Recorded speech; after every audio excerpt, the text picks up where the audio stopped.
The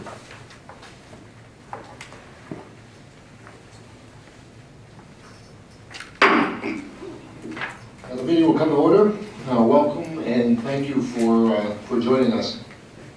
Today is the second roundtable this year focusing on GSA's largest regions in terms of the amount of space. Our first roundtable was held last month and focused on GSA's largest region, the National Capital Region. And today I am pleased to be here in Atlanta, the headquarters for GSA's Southeast Region. And I want to thank GSA for its help and their participation in these roundtables. These roundtables are a continuation of our work last Congress, over $2 billion on federal real estate. We did this by scaling back courthouses, moving employees into federally owned buildings, and reducing the size of our lease renewals. Last year, we learned that the government has a unique opportunity to save even more money. Why? Because half of GSA's leases expire in the next few years, and we are in a buyer's market. The purpose of today's roundtable is to explore three issues. What is the opportunity to save money with the large number of expiring leases in the Southeast region? Two, what should the government do to seize this opportunity? And how can the committee make sure that it happens? I want to thank GSA again for its partnership in these roundtables and welcome Acting Regional Commissioner Anderson. It has been critical to this process to have OMB and GSA working with us to reduce the federal space footprint and save taxpayers money. I also want to thank the Social Security Administration, the IRS, CDC, for participating in this roundtable. Collectively, your agencies compose 36% of the leases expiring in the Southeast region.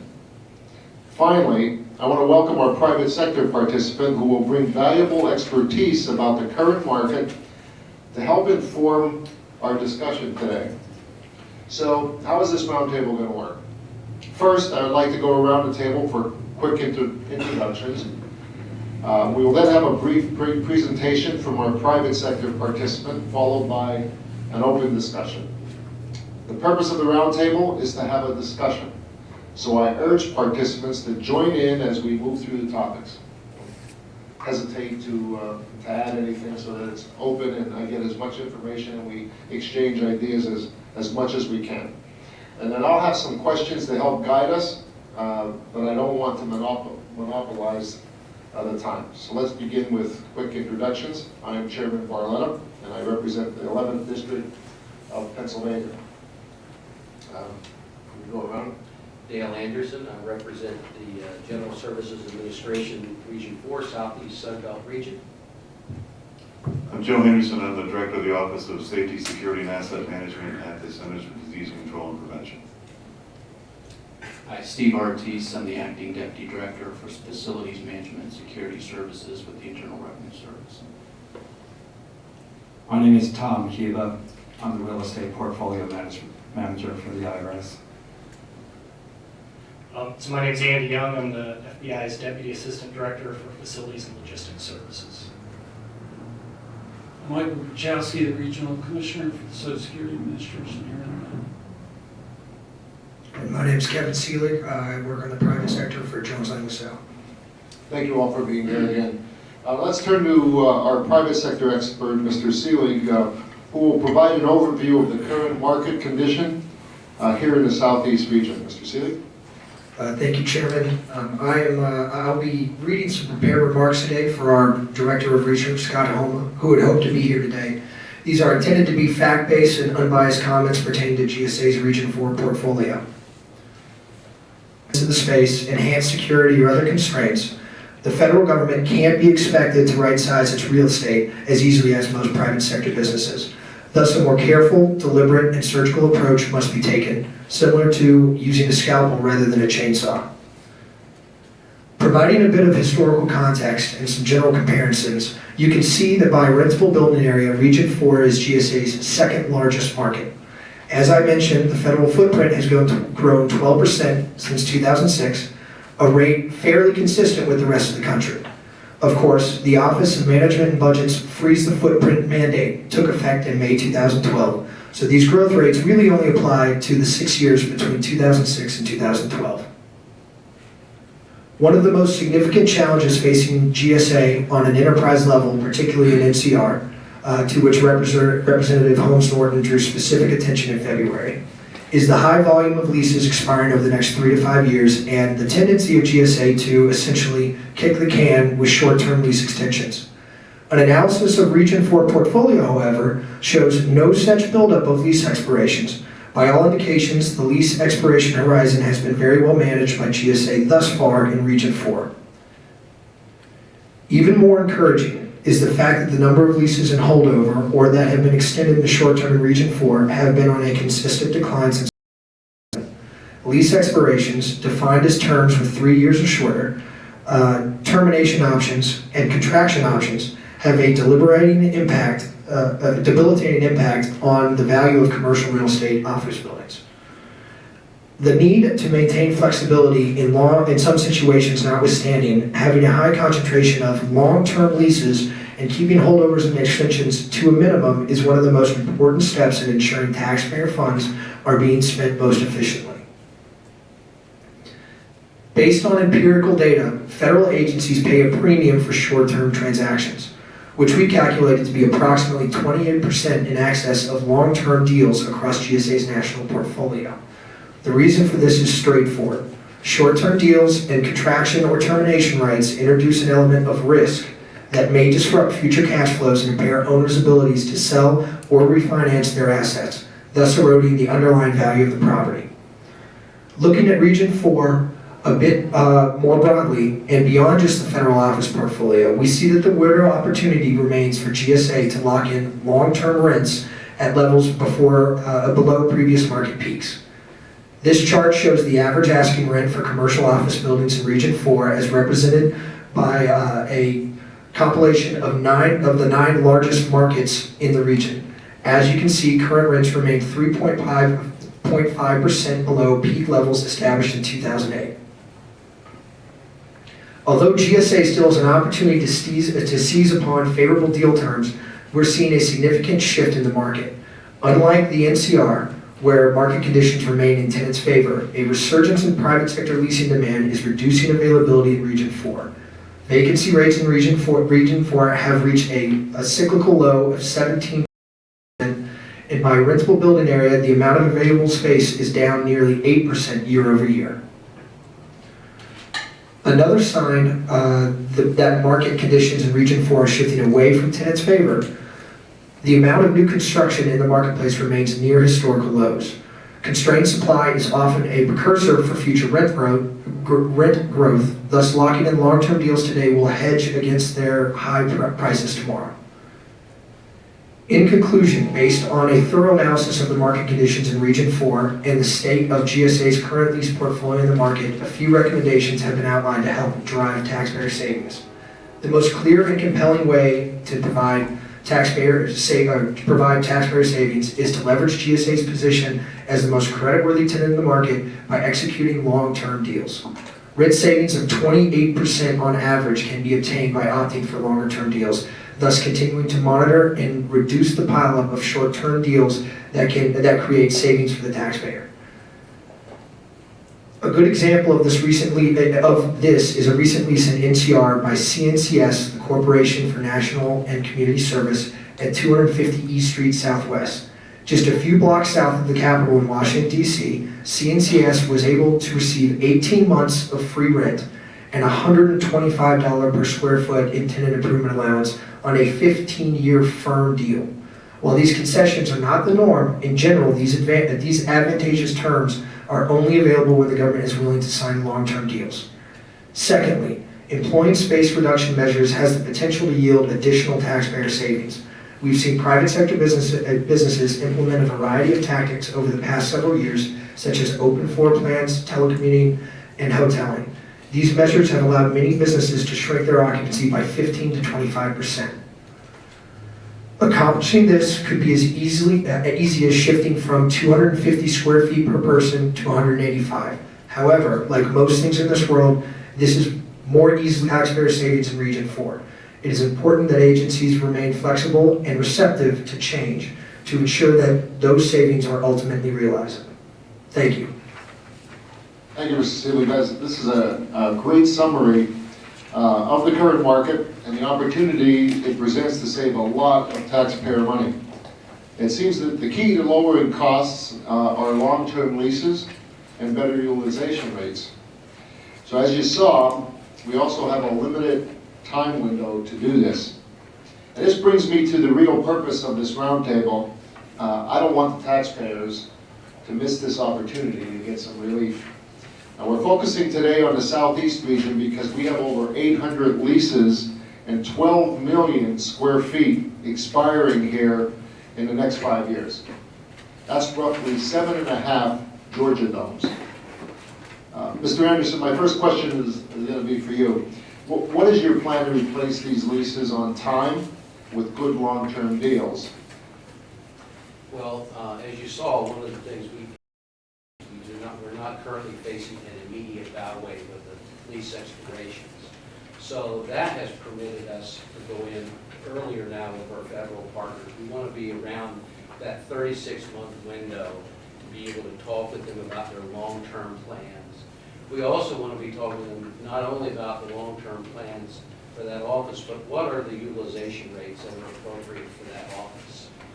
And we're also focused on the opportunities where if we have vacant federal space, to backfill federal space in those situations. So we have very strong regional partnerships with our federal partners. And the more we have the conversation about advanced planning and the mutual advantages there are, we're going to get to the point where we're going to be able to do those longer-term deals earlier rather than later. What tools or reports do you have to track the progress of these leases, and how many are on time or behind schedule? We rigorously track the expiring caseload on a weekly basis. I personally am the one accountable for measures delivery in the region. And staff will tell you, I meet with them once a month personally and go into measures deep dive on all of the metrics for PBS, including leasing. Right now, I don't have the exact number in front of me, but for FY17 expirations, we are north of 50% of those have already been taken care of. So we believe in this program that we've got to go longer term for the benefit of the taxpayer and for our agency's planning purposes as well. Can the rest of you each provide us with a quick update for your respective agency? How much of your space is expiring in the next 5 years? How many leases are prospectus level? And are you on track to replacing those leases in a timely manner? So for CDC, we have 8 leases that expire within 5 years out of 15 in the Atlanta area. 3 we're focusing on specifically because they were expiring a lot sooner. We're working with the GSA, be aggressive in our leases to make sure that we can get ahead of this thing and get the best possible buy for the longest term deal. Are you on track in replacing those leases in a timely manner? Yes, sir. Hi, Steve Ortiz. Thank you. We have 191 leases total. We have 19 of those in less than 3 years. But our focus is on getting those long-term leases. And typically what we do, Social Security is kind of unique, Congressman, because of our community-based service and the type of folks that we have coming into our offices every day. So what we look at is that get a 10-year firm, a 10-year lease with a 5-year firm. And if we can go longer, we're willing to do that. The biggest challenge that we have in trying to go longer than that, if it's not just a large building like in Birmingham, we have a large structure there.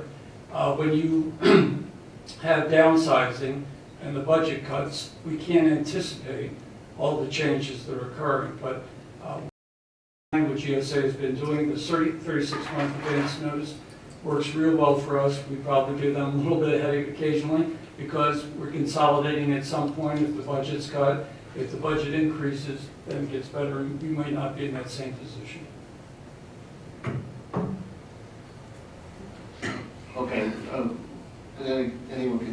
here. Realistically, how far in advance does the process need to begin prior to the lease expiration to avoid holdovers or short-term extensions, starting with development of the program requirements? I think it depends on the size of the transactions. Certainly the larger transactions, you're looking about 36 months out. Smaller transactions, 24 months, I would say, is the limit. And I would say with the variance of ours, 36 months is really the lead time for the most part that we're going to need. What are your agencies doing to improve your space utilization, and what are your target utilization rates? The IRS is doing a number of things. We've adjusted our national workplace standards. Basically, the personal space is less than it was a few years ago. We've also looked at our support, adjusted that accordingly. We we promote telework wherever we can, and we've also have an agreement with our employee union for out-of-office people. Anybody who's out of the office more than 80 hours a pay period, 80 hours a month, does not get a dedicated seat. So therefore, we're promoting hoteling in that way also. What are your utilization rates? Well, we don't focus too much on our utilization rate overall. I mean, We are. I know you are. That's why I'm here. Part of our program of requirement, when we develop our program of requirements, we have target utilization rates built into the development of that. So our office might have a higher utilization rate as part of that planning than a larger office. If we have an office that's over 200 people, our target utilization rate is 120, 140 usable square feet per person.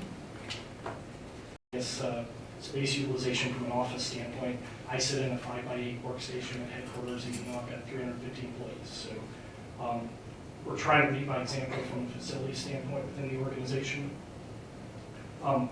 Try to consolidate leases where it's feasible and appropriate. So with our field office procurement that's going on now, there's some consolidation associated with that.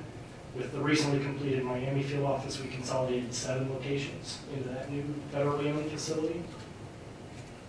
And we've been looking at, over the last 5 years, our resident agency portfolio across the country. So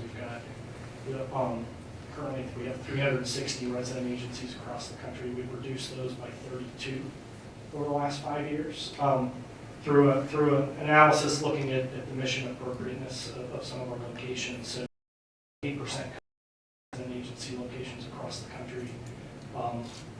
We've kind of gotten where we can get with that. I think organizationally, from an operational standpoint, we expect significant reductions in the number of these leases.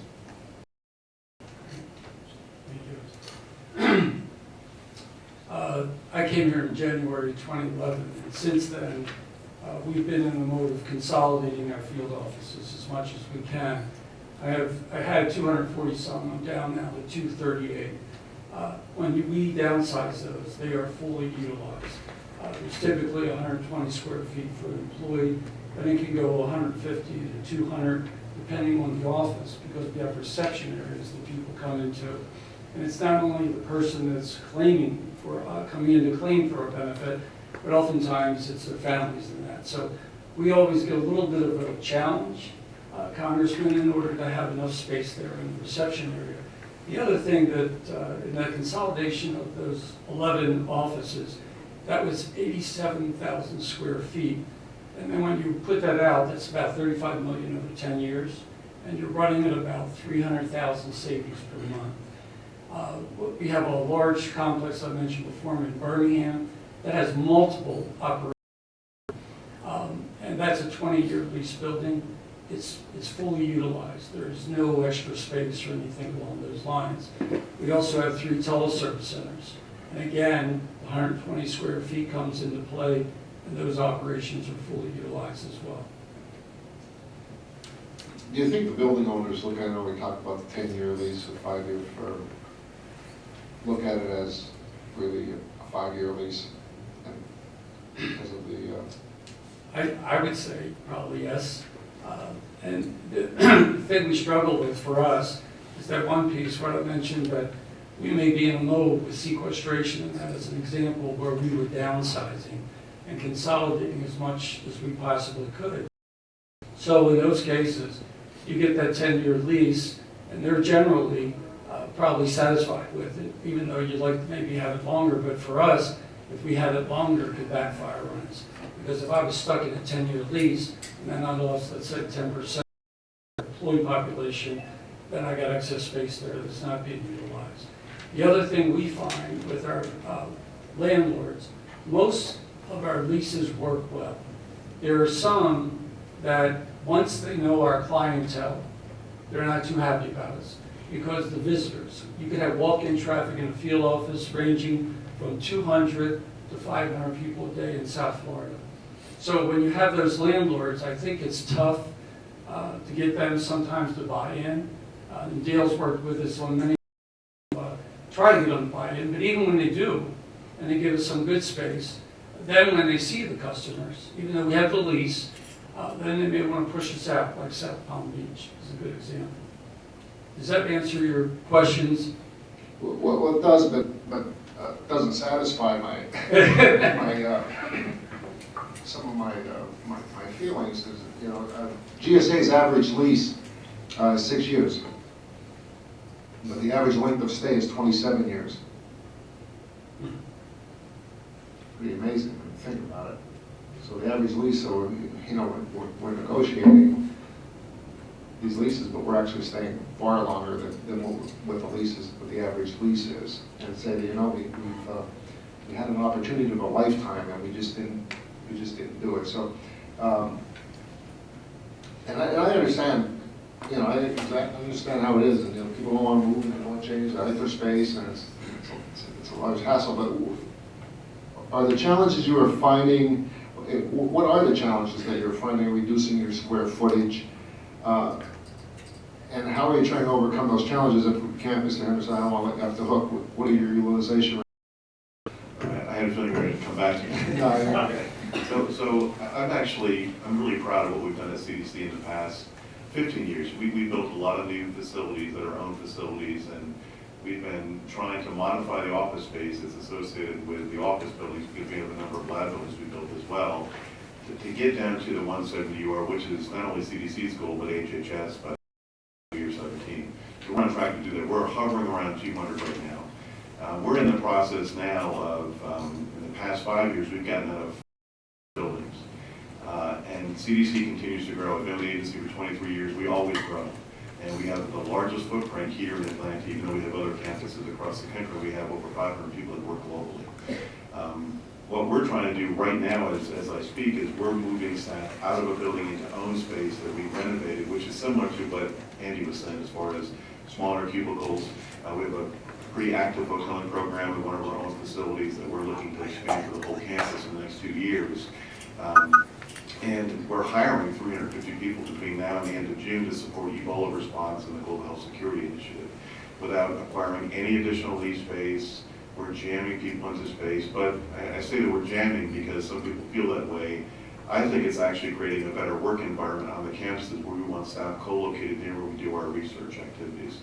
And once people get over the initial move, because it is, you know, where they're coming into space where they can't hang pictures of their families and camp out in an office where some of them tend to stay for 20 years, they have to learn how to work wherever they, and we have to provide the accommodations to allow them to work wherever they can, whether it's at home or on campuses. The other thing we're proud of is that about 60% of CDC's total FTEs are in a teleworkable type position, and many of them take advantage of that.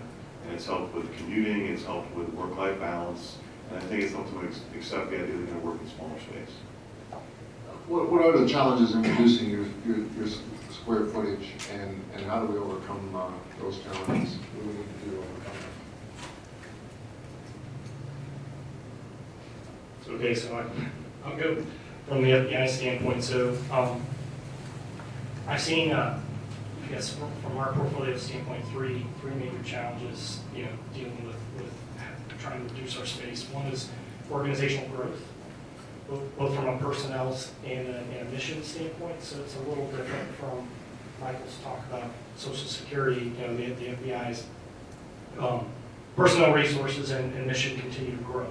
And so I think some of the things that we've tried to do, from reduced workspace standards, trying to implement multi-purpose spaces for multiple different functions within our offices, are helping offset that, but it's a challenge to try and work through those. With the FBI's mission, you know, I think we have some challenges from a mobility standpoint. So our IT infrastructure is the vast majority of our IT infrastructure rides on a secret or a top secret network. You can't access the secret network from your couch at home. And so teleworking is a challenge for us in our organization for that reason. And then you know, finally, with our facilities, particularly when you get into the larger ones, there's a lot of significant upfront costs associated with building those facilities out. So from a security standpoint, both from a physical security force protection standpoint, as well as information security, those standards are very costly to implement in a leasing scenario. It's a challenge, right? And not so much with Region 4, but one of the challenges we have looking at our portfolio across the country, we have 7 field office leases expiring in 2018. I would guess 5 of those will be coming to your committee from a prospectus standpoint. We're trying to work with the different regions and central office at GSA to bring those to you as a package.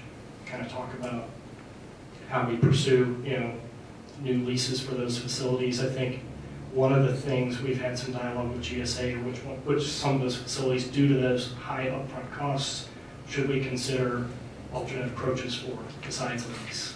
You know, the FBI is going to be in St. Louis, Missouri forever. And so now that the organization is, you know, well, we've still seen some growth is starting to stabilize, is there another approach that we ought to consider for better over long-term value to the taxpayer? Yeah, we go back to the 5-year extensions, you know, if you think about that, that'll put us back in the market at a time when landlords are going to have the upper hand. We pay 28% more now for short-term leases, and that'll be worse in a few years. So, For a firm term deal, any amount of firm term in the deal as the actual lease term, specifically any type of capital improvements that are required, especially in a scenario where the government is reducing the amount of space that it has. You don't just typically lop off space if you're reducing 20% space. You have to go back and reconfigure the rest of the 80%. That costs a lot of money. That's money that the GSA is usually allowed to. They're usually allowed more money in a long-term lease scenario, and we're not talking long-term as in 5 years here. We're talking closer to 10. A lot of our clients say that the sweet spot would be closer to sort of 10 to 12 years firm. That is, in a lot of cases, due to financing or some sort of capital and improvement budget that looks a lot farther out than a typical short-term deal. Mr. Anderson, what is your commitment to avoid these problems, and how do you work with an agency that may have a restrictive list of requirements? Well, a couple of things. Maximum competition is one of our best advocates, right, for ensuring taxpayer value. So one of the things we do in our agency is work with our federal partners that if we find some requirements, even the term, it's going to be unduly restrictive, will be interpreted by the marketplace as being unduly restrictive. We go and have a conversation with our federal partners about the implications of some of those requirements. I understand where the market's going to take a 10-year, 5-year term and how they're going to interpret that. I think what GSA also needs to do is recognize sometimes some of the hardships our federal partners have with going longer. But perhaps what we need to do is unpack better for them what's the premium with going with a shorter term, and kind of educate them, and let's make a mutual decision. Is it in this market, in this instant for this buy, better to go longer or shorter, given the pros and cons of each of the What would be the advantage of going shorter? Well, the advantage, I can tell you, going shorter in some situations has teed up the strategy to do a consolidation that's planned down the road. So you set the dominoes in place up front, but you're knowingly going in shorter with a couple of transactions because your end game is to go maybe do a consolidation, right? Or you're. How often does that happen? Well, you know, thankfully, it's happening more and more, especially with some of our agencies here that we work around the table on getting to that long-term strategy. Or sometimes we'll go shorter if we're going to wind up flipping them, coming back into federal space. So we do have those higher level portfolio strategy conversations. We talked about some of the restrictive requirements that really are reducing the amount of people who can bid or really putting you at a disadvantage, such as ceiling heights. Don't you think that requirement really boxes out other opportunities for competitive bidding by, does it matter if a ceiling's 9 foot or 8.5 foot? Well, it may matter to a particular agency, but the point taken is I think it's incumbent on us that if we find that there are unduly restrictive requirements in the marketplace, we need to sit down with our federal partners and explain what the impact of this is, and let's find a way, a shared way to maximize. But in cases where we're not doing that, where it doesn't matter if the ceiling height is 9 foot or 8.5, are we changing those But requirements? then we should be willing to go back and But change are it. we doing it? Unless I have a case at hand, just from my old leasing days, I would go back and change that requirement. So, you know, I think I came from the private sector before I got into this Right. business here. And in the private sector, that would be like a no-brainer. You know, if I have an opportunity to save money, I certainly want as many people bidding competitively for my space, for my money than I could. I think the federal government needs to do the same. You know, sometimes some of these things are very obvious, and to the outside world, they look at us like we're crazy. Why are we even having a discussion whether it's a 9-foot ceiling? Why would you not try to get as many people to bid so that we can lower the price? And we better get there. We better stop talking about it, because this opportunity, as I said. But there's no way I can compete against the incumbent, where the incumbent is going to have the advantage of already being there in place, and I have to advertise all the move costs over only 5 years. If I'm looking at that as a 10-year or maybe 15-year firm deal, I'm absolutely looking at that deal as something that I can take those move costs and spread them out over the full firm term of the deal, and I can compete for it. So on one hand, you're actually looking at the rent itself and what has to be fit into that rent. But on the other hand, you're looking at those longer term deals as just more competitive as the market sees them. Now, I asked that question because over the last 2 years, we talked a lot about the cost savings of long-term leases. GSA and agency after agency committed to leases over 10 years, yet we are still seeing leases with firm terms of only 5 years. Mr. Anderson, what is GSA doing to work with agencies to ensure where there is a long-term need, real long-term deals are done, not short-term extensions or 10-year leases with only a 5-year firm term? Right, as part of our portfolio strategy, we will meet with and have a discussion with every federal action that we're undertaking to find out not only what's the market need for the customer, what's the missional need in that particular place, but then also what makes sense for the portfolio strategy in that particular market, and what's that market trending up or down. I do agree wholeheartedly that you mentioned this statistic earlier. The government doesn't like to move generally once it's made its housing decision. We need to go longer. We need to have the benefit of lower cost of capital now in our transaction and achieve and lock in that savings now, especially when we're in the buyer's market. Mr. Gorbaczewski, Mr. Henderson, Mr. Ortiz, Mr. Yuba, and Mr. Young, we understand that GSA may be reluctant to sign a long-term lease if the tenant agency will only agree to a short-term occupancy agreement. How are you working with GSA to address this concern? Well, I think it's a little bit more complicated than we're probably making it appear. For CDC, for the past 15 years, we've been moving into new buildings and getting out of lease space and trying to consolidate. And I think the issue with consolidation happens to me, at least for CDC, it seems like it happens constantly. We're always consolidating because we're trying to get to the 170 UR.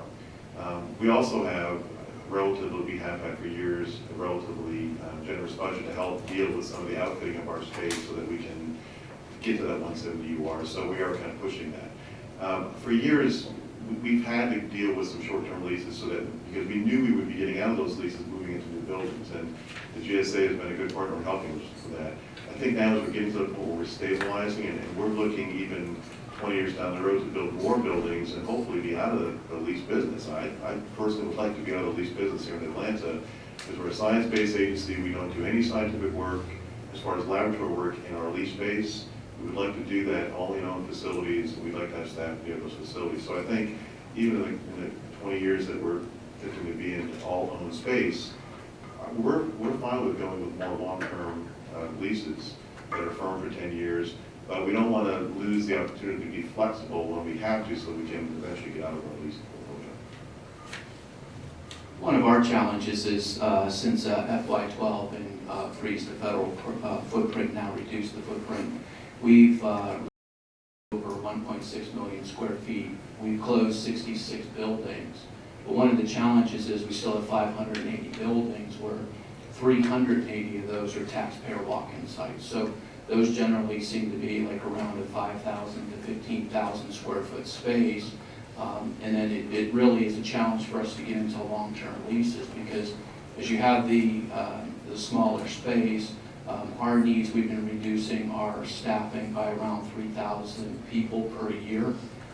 And so with that, our vacancy rates are around a 75% utilization rate, I should say. But it's been challenging in order to be able to turn that space back to GSA.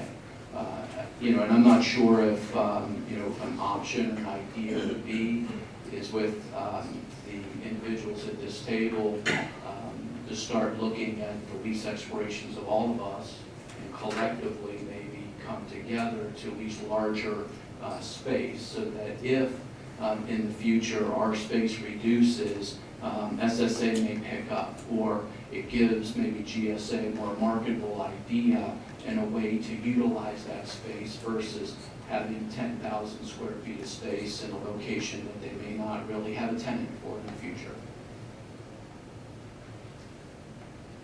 So from the FBI standpoint, I think due to the significant upfront costs I was talking about earlier, we tend to go towards the longer-term leases for our larger facilities already. So standard field office leases for 20 years.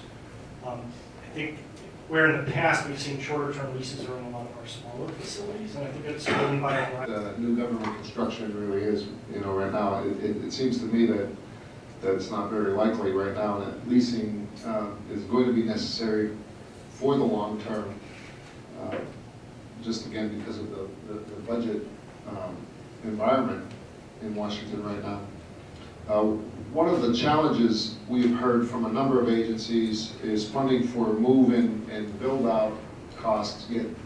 GSA awarded a lease for the National Science Foundation at a rental rate of more than 30% below the market rate, which included $35 million to the government that can help address costs associated with relocating. What steps can be taken to overcome this perceived hurdle of costs? Well, I think for us, it's going to come in on the portfolio strategy way up on the front end, like with an NSF transaction like that. Here we have to, I think, be more sophisticated buyers or real estate transaction makers. And that is looking at our portfolio and trying to create those opportunities, or go in and try to create opportunities with our federal partners and even with local government, because sometimes they're trying to do something. They're trying to create some synergy in the marketplace. And so the way to bring strategic positioning and maximizing competition on these major transactions, I think is key to set that. Dennis, you have over 800 expiring leases to replace with good deals. GSA needs to use every tool in its box. I think we agree with that. How are you maximizing the use of the national broker contract to tackle this huge workload? And how many leases have you assigned to the brokers? We're using, at think about 20% of our workload is now tasked out to the broker. That's an area where working with our staff here locally, I think as we look not only at the broker tool, because the broker is one of the tools, right? So is our in-house staff. You have to maintain a very competent staff, muscle memory in-house, and then you see the automated advanced acquisition tool as well, AAP. Those are the kind of tools that we have in place right now. I'm an advocate that we need to leverage our in using brokers, especially in our markets that are the larger markets where they're going to have that kind of nimble intel, transactional intel, that will help us negotiate better deals. Especially with 12 million square feet coming in the next 5 years, there's no way GSA can handle that alone. So we got to get that ball rolling out. Do you agree? Yes, sir. We've got to start. We need that bridge to capacity. The AAAP, GSA's Automated Advanced Acquisition Program, was piloted here in Atlanta. How's that working? It's working well. We have awarded one transaction under that. I think we've got an FY14. Really, this is our first fiscal year of a full year. We have a few teed up for that, and we believe they'll go well. Looking at potentially expanding that to Miami, which is one of our larger sub-markets. So we have no resistance to access to speed. And oftentimes our federal partners like that tremendously. Is it speeding up the leasing process? Yes. Can you explain for everyone how? Well, it's essentially you already have a lot of the pricing stuff done out of the way. You know, so in other words, you just bring a need into a need, and you've got the pricing and the locations already pre-identified, and you make your match, and you're done. So a lot of your markets, those earlier activities are advanced, and you get ready to make your buy. And you feel they're resulting in good competition in prices? Absolutely. To the other agencies, are your agencies using the AAP, and how do you think it's working? I'm not familiar with it. The IRS has used it several times over the years in the National Capital region. And as far as it's working, it does certainly speed up the process. You get your options much sooner than you would under a normal procurement. And you know, when the pricing comes in, the pricing seems to be competitive. We just did one recently here where when the pricing came in, the lessor said, well, wait a second, I based my operating costs on, you know, this many kilowatts of power and that type of thing, and then came back and started negotiating with us and negotiated with GSA for more operating costs. That's the only hiccup that I can see in that whole in that whole process. For us, you know, for the several transactions we've done, it's worked pretty well.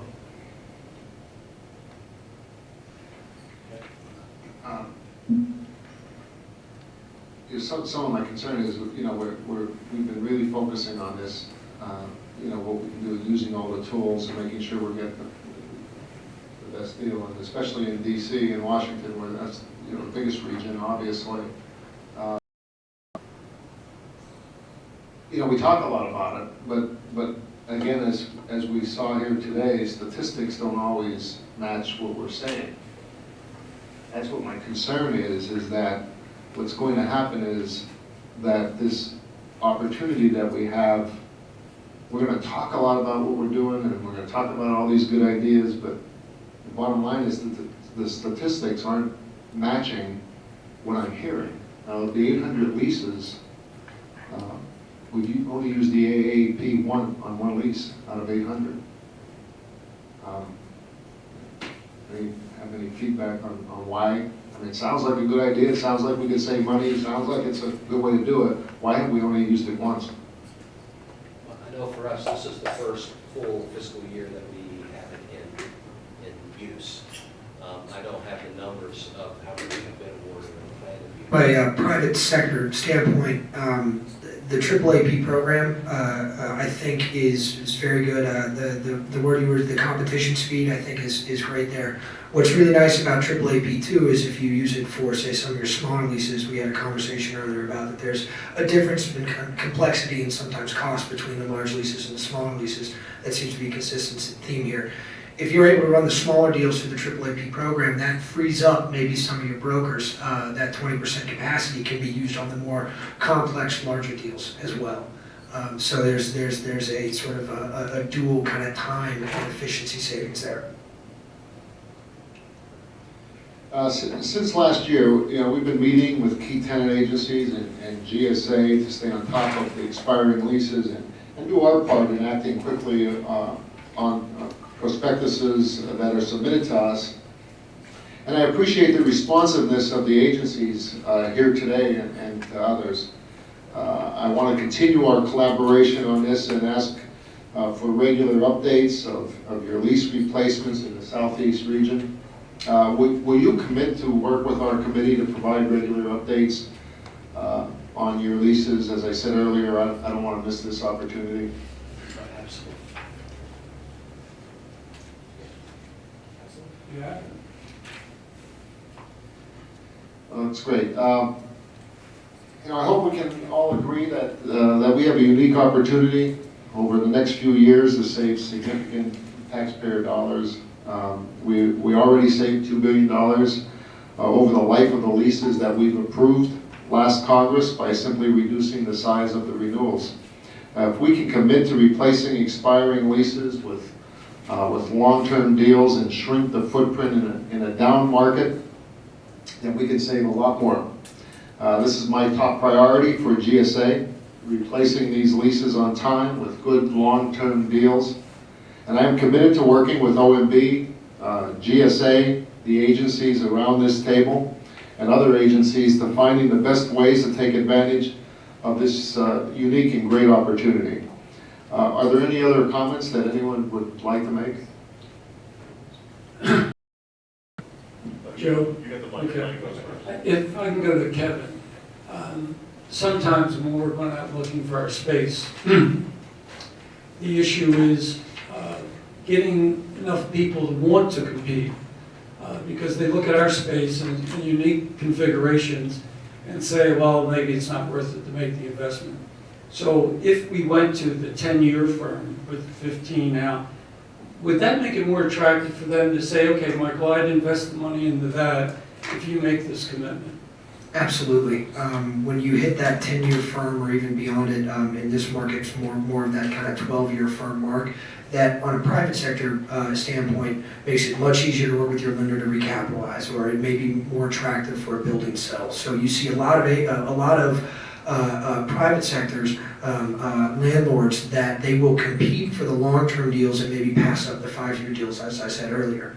Additionally, I mean, the federal government has excellent credit.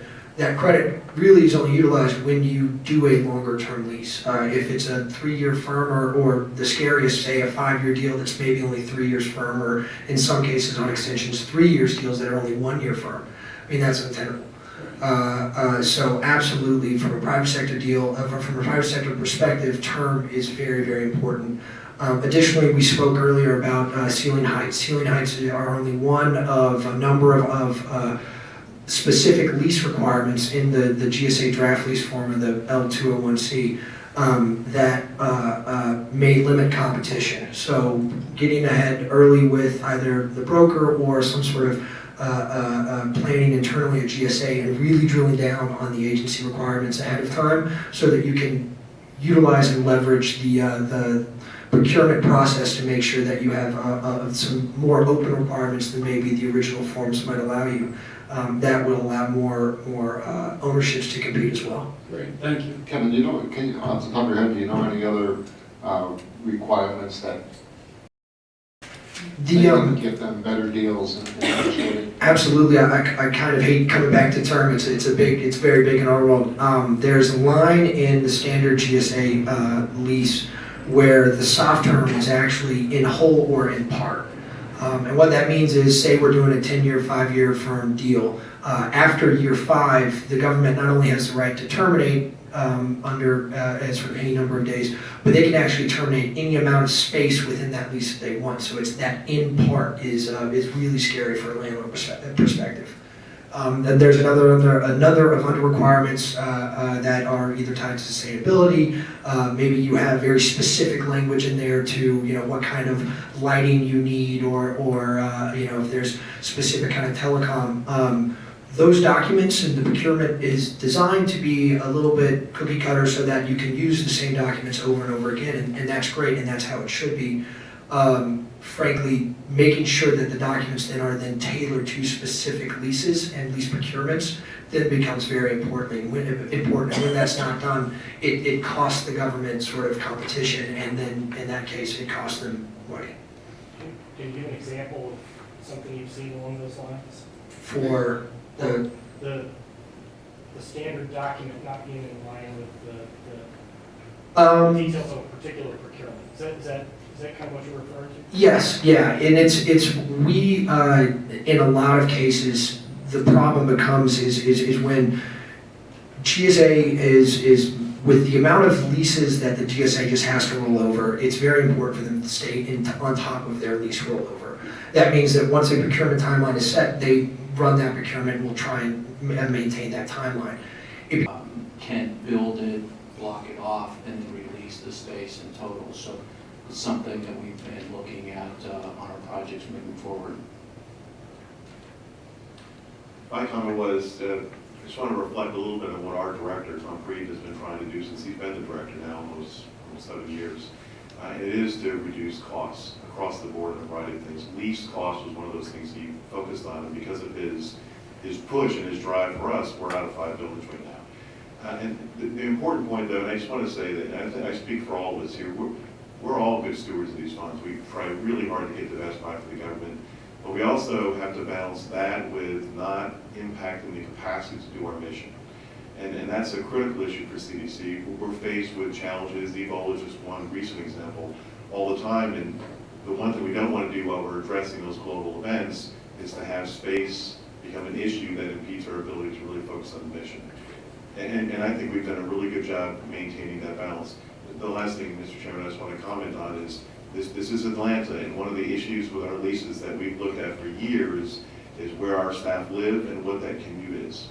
And we like to think where our leases are currently located on the 3 campuses in Atlanta, they're strategically located where the majority of our staff live to give them the best possible work-life situation.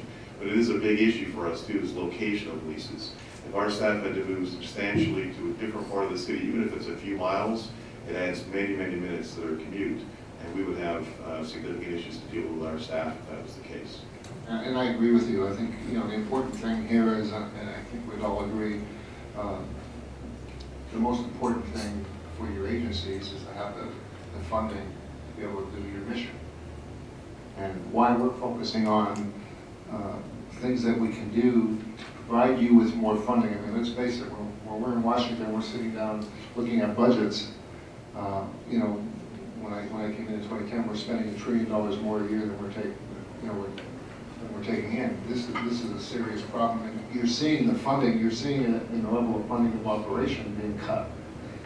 I'm trying to save money for you, to help you save money, so that those cuts aren't as severe, or that you're getting the funding to operate, so that you can carry out your mission, not wasted space. So if it means negotiating a long-term lease versus a short-term extension, that's not hurting your mission in any way. But we're not doing it. So again, the talk is, I understand what you're saying, but we're not doing what we're saying. And that's why I don't mean to sound like I don't understand what you're dealing with, but I also understand how vital and critical your funding is to carry out your mission. And I don't want to see money wasted where we have an opportunity to provide you, or we can say you're having the money to carry out what your goals are. And if there are things that we can do that won't impact your mission, such as negotiating good leases or changing a requirement that really is senseless. I mean, if we're all honest with each other, I'm sure we can all look at things and say, no, we could probably do without that. When you see your funding decrease. And I am sounding an alarm because this opportunity is not going to be there. And we've got to stop. We're talking and I'm listening, but hopefully when I come back, we're going to all be proud of what we saw, that we're actually carrying it out in that Region 4 as a model. for other regions, and looking at it and realizing that we've got to save money where we can so that you can have more money to carry out missions in each one of your agencies. And I applaud you for what you're doing and recognizing it, and I see that in some of the utilization rates. But that being said, that doesn't mean that we should ignore opportunities that we have to even do better. And I think if we say that we're doing good, we could probably all look honestly and say that we can do better by doing some of the things that we're talking about and finding better ways to do things, because I don't want to see budgets cut, because I know how important they are. I was a mayor for 11 years. I know how important it is, whether it was our police department, our health, code, it doesn't matter, they're all critical. And when you see that money cut and you can't do the job that you know you can do better for the people, and at the same time you can see places where we can save money, I think we've got to be committed to doing that. Does anyone else want to add anything before we? Again, I want to thank you all for taking time out of your busy schedules.